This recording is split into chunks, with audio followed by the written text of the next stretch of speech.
Radio FR, la cafette. La cafette d'Amaël avec l'association universitaire Les 4 Vents. Salut Amaël. Salut Greg, merci beaucoup de nous accueillir ce matin encore. L'association Les 4 Vents qui présente son cycle actuel de conférences qui porte le titre « Controverse des limites à ne pas franchir ». Plusieurs rendez-vous encore qui nous attendent pour nous interpeller, nous faire réfléchir durant ce mois de novembre. On en parle avec 2 membres de l'association, Ibrahim Nimaga. Bonjour Ibrahim. Bonjour Amaël. Et Alexandre Cudré. Bonjour Alexandre. Bonjour. Bienvenue à vous deux. Alors en introduction, ce qui était controversé hier entre dans les mœurs aujourd'hui. Les idées qui font débat aujourd'hui seront peut-être complètement banalisées plus tard. C'est là-dessus que vous êtes partis pour ce cycle-là. Tout à fait. Enfin, nous, comme notre habitude, on aime bien prendre un sujet et puis le décortiquer sous 4 angles différents. Et l'année passée, on avait des discussions sur des sujets controversés. Puis c'est comme ça que le thème est venu. Donc cette année, on vous propose 4 soirées sur des thèmes ou des personnes controversées. Alors, vous faites aussi des associations avec d'autres sociétés.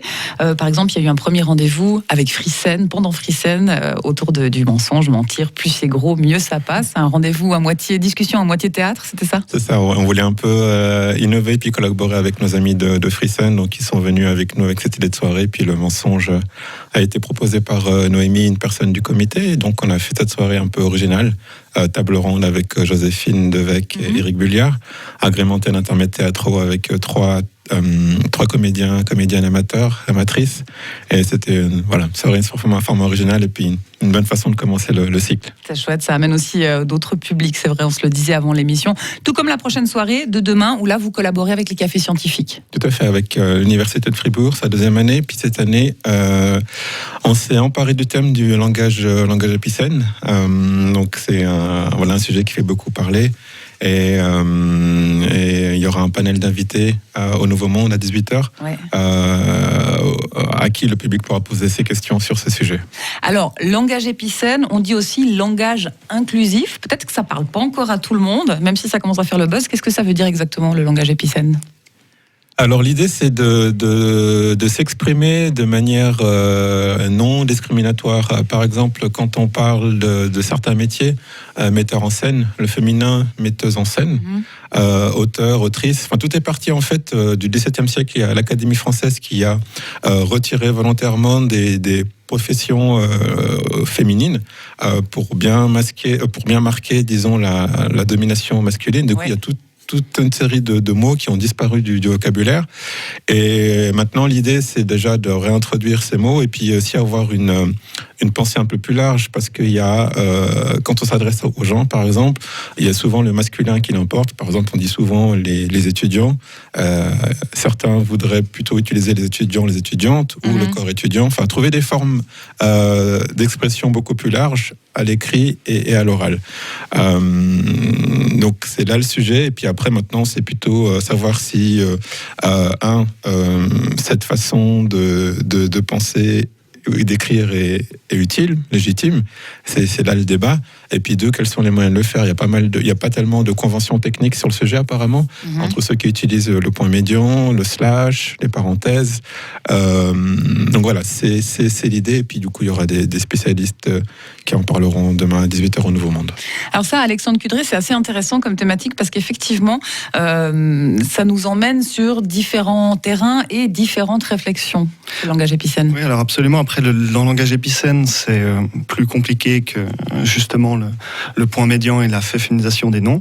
Il y a justement cet aspect qui existe où parfois, pour certains, mot c'est rentré dans le langage courant, comme la directrice, on dit plus madame le directeur, pardon. Mais après, effectivement, souvent, là où ça se focalise un peu plus au niveau du débat, c'est sur ce point médian, etc. Il y a un aspect un peu plus militantiste, etc. Donc, ce sera l'occasion aussi d'en parler et puis de voir aussi quelle est l'utilisation qu'on peut en faire, si justement ça se légitime dans la société ou pas. Donc on aura des intervenants qui seront pour, des intervenants qui seront contre, et puis on aura aussi Pascal Guigas, justement, donc professeur à l'université de Fribourg, spécialiste en psychologie du langage qui pourra nous éclairer un petit peu plus. Moi, j'ai trouvé la question aussi assez intéressante. Elle a l'air un peu futile comme ça à la base. Puis finalement, j'ai regardé pas mal de petites vidéos hier après-midi. Puis les avis divergent. Alors tellement ça va de la peine de personnes qui disent bon, c'est vraiment futile. On a autre chose à faire. On a d'autres problèmes sur cette planète que se battre pour un E accent aigu, S ou pour féminiser des propos. Il y en a d'autres pour qui c'est vraiment appuyer le féminisme. Et puis il y a vraiment des études scientifiques qui sont aussi en route pour voir à quel point les genres peuvent affecter notre pensée. Au niveau psychologique, de toute manière, il y a un impact. Après, c'est intéressant de voir d'une langue à l'autre. Ça, c'est quelque chose qui est plus marqué, par exemple, en français ou bien en allemand. Typiquement, en anglais, il y a le cas avec des mots qui sont relativement neutres, comme nurse ou bien doctor. Mais donc, infirmier, infirmière ou bien médecin ou médecine en français, peut-être. Mais justement, il y a des études qui montrent à ce niveau-là qu'il y a quand même un impact sur le genre qui est présent, même quand le mot est neutre. Donc, justement, il y a aussi cette différence entre les langues. Et puis, je pense que ce sera aussi quelque chose qui sera discuté demain soir. Pourquoi la question se pose aujourd'hui ? On a eu la journée de la femme, il y a beaucoup de débats dans ce sens-là, c'est vraiment lié à ça ? Il y a aussi la grève des femmes, le 14 juin, en fait. Ça s'inscrit peut-être un peu dans ce combat pour l'égalité homme-femme.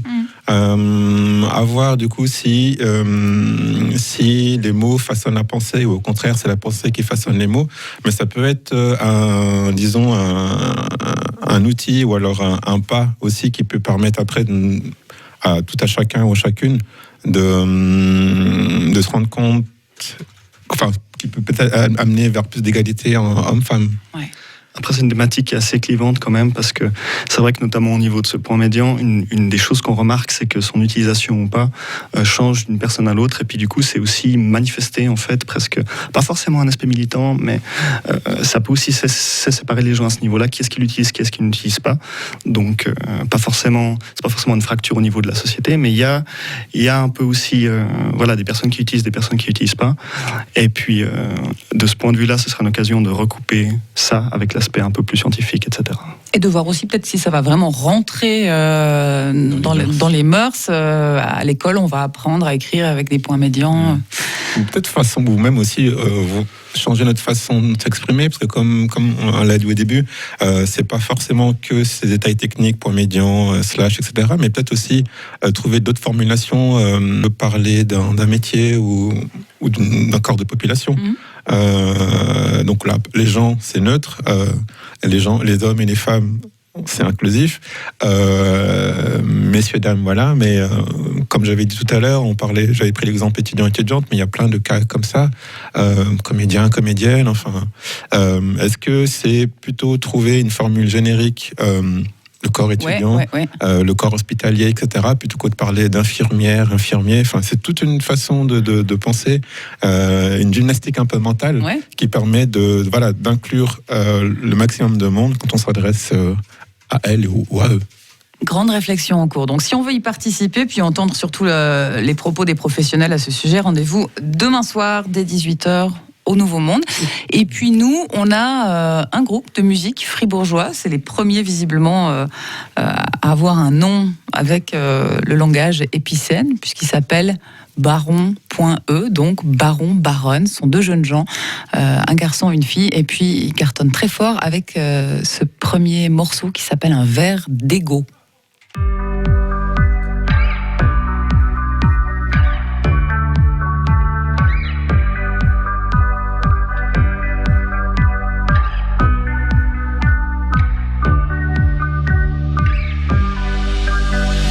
Soif d'identité, verse-moi un verre. Quand je refais mon monde, y a pas de miracle que des geysers te défigurent à la seconde, te pénètrent comme une sonde. Tu prendrais pas encore un verre. Et puis cette fille, sous ses airs de coquille, elle en dégage, n'est-ce pas? Et ce rire alambiqué dans les histoires qu'elle sème. Et ce rire alambiqué dans le miroir, qu'est-ce qu'elle sème. Et ce rire alambiqué dans les histoires qu'elle sème. Regard émite sur ton ego, tu t'y soumets comme un Lego. Servitude à faire pleurer la Boétie. Regard oblique dans ton rétro, tu t'y soumets comme un dingo. Servitude à faire jouir un démago. As-tu soif d'éternité? Serre-moi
Les Fribourgeois baronnes, nous on vous parle de controverses, des limites à ne pas franchir, la thématique du cycle de conférences de l'association universitaire Les 4 Vents. Et on est toujours avec Ibrahim Nimaga et Alexandre Cudré. On va s'intéresser à la soirée cette fois-ci du 12 novembre. Alexandre, faites entrer l'accusé. Alors évidemment le titre, ça le fait un petit peu pompeux comme ça. Vous allez recevoir Maître Yael Hayat, c'est une avocate genevoise. Alors absolument, là, la controverse se situera plutôt au niveau du droit, parce qu'elle a défendu des personnes en général qui sont considérées comme indéfendables dans des procès parfois où il y a beaucoup de passions populaires assez glauques. Claude D, le meurtrier de Marie en 2013, Tariq Ramadan récemment au milieu de l'année dernière, si je ne dis pas de bêtises. Et puis l'assassin de la petite Semar, ça c'est un cas qui a fait beaucoup parler de lui à Genève aussi, assez glauque. Et puis voilà, donc elle a une conception du droit, sa manière en tout cas.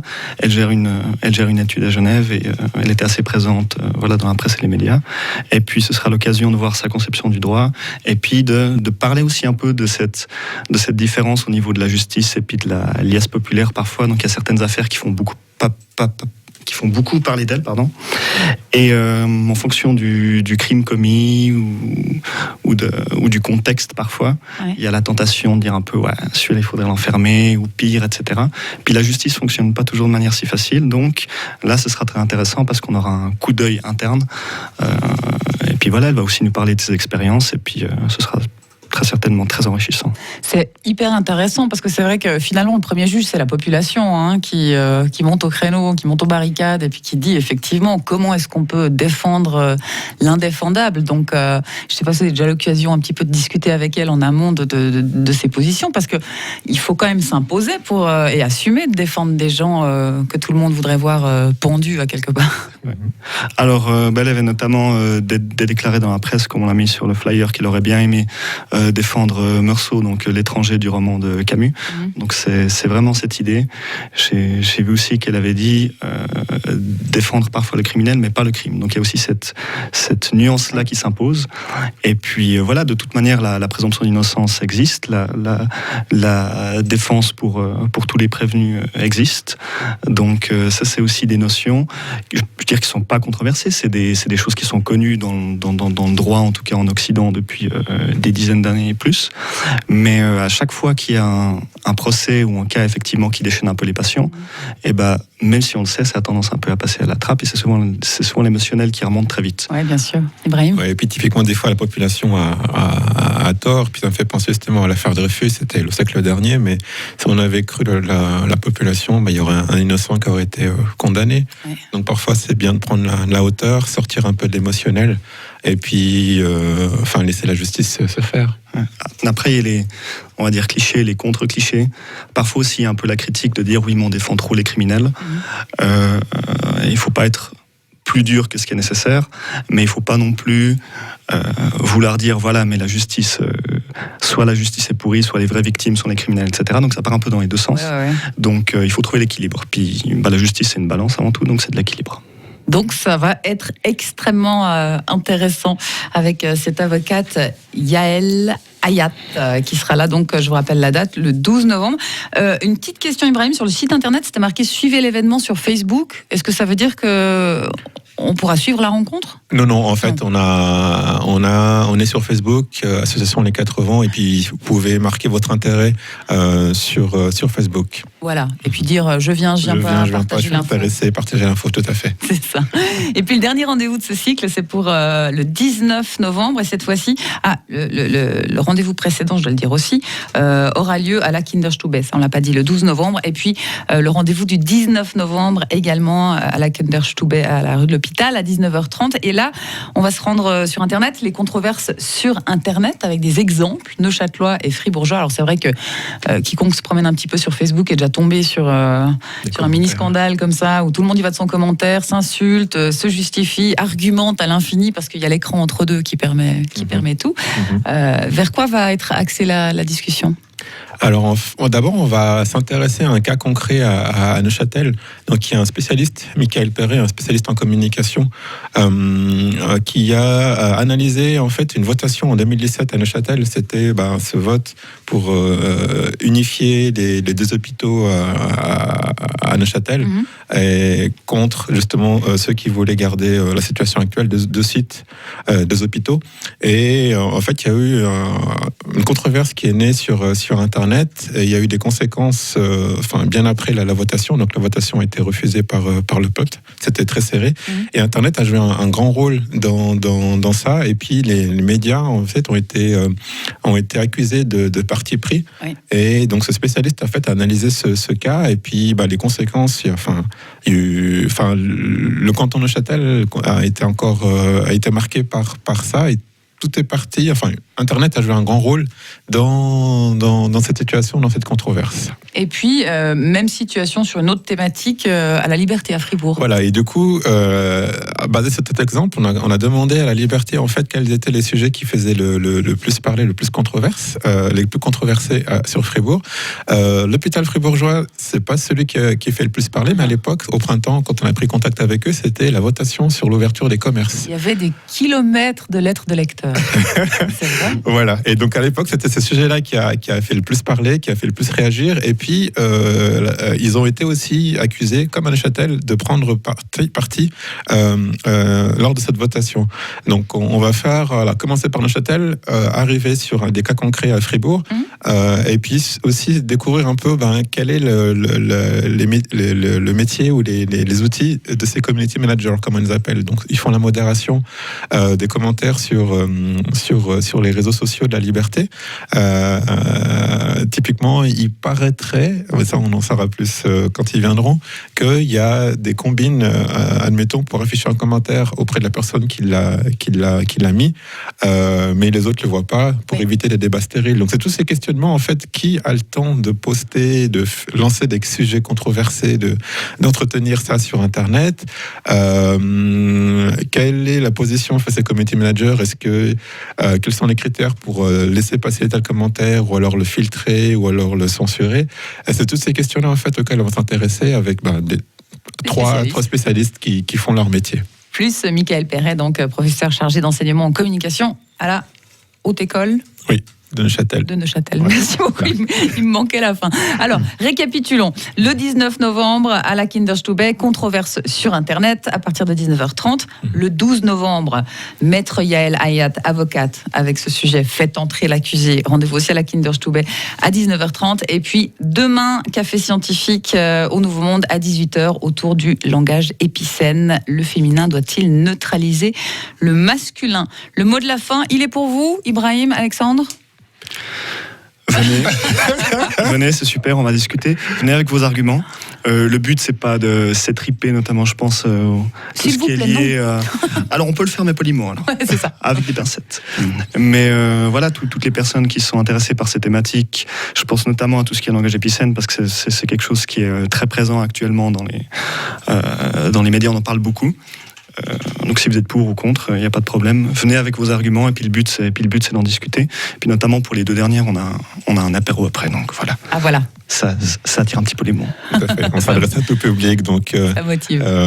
C'est pas réservé qu'aux étudiants, tout le monde est le bienvenu. Et puis que ce soit à Nouveau Monde ou à la Kinderstube, en face de l'hôpital, à la rue de l'hôpital. Rue de l'hôpital, en face de la bibliothèque municipale, tout le monde est le bienvenu. Et puis l'idée, c'est de se forger sa propre opinion à chaque fois. Merci beaucoup. Ibrahim, un site internet où on retrouve toutes les infos? Oui, les4vents.ch ou sur Facebook, comme on l'a dit tout à l'heure. Association Les 4 Vents. Et j'aime bien préciser qu'on n'a rien à voir avec l'auberge du même nom. C'est fait. Ibrahim Nimaga avec nous, Alexandre Cudré, tous deux membres de l'association Les 4 Vents. Bon succès pour ces rencontres et excellente journée à vous. Merci.